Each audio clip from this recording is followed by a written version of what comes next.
কে আপনার? কে আমি? তুমি এই জায়গায়? এই তুই কি শুরু করছিস? আমার জীবনটা শেষ করে দিতেছিস কেন তুই? তুমি রাস্তাঘাটে এগুলো কি করতেছো? মানুষে দেখবো তো। মানুষ যাতে দেখবো এর লেগে তো রাস্তাঘাটে করতেছি। ক তোর নতুন বউ কই ক?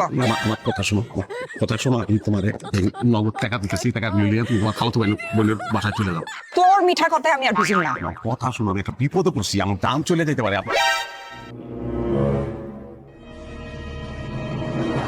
আপা, আপা আমার মাফ করে দেন আপা। আপা, আপা মাফ করে দেন, ভুলে গেছি, বুঝতে পারিনি আপা। আপা মানে? আপা মানে আমি যা বলতেছি সেটা শোনো। কিছু লোক আছে আমার বিপদের মধ্যে ফেলাইছে। আপা ভুলে গেছে, আমি তো বললাম আমি অন্যায় করছি, আমি ভুলে গেছি। আপা কি সমস্যা?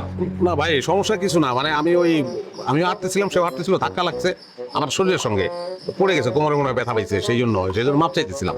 মাইন্ড করছে ভাই, চলেন। আচ্ছা মাফ করে দিচ্ছে ওরা। দেখে চলতে পারেন না? যা।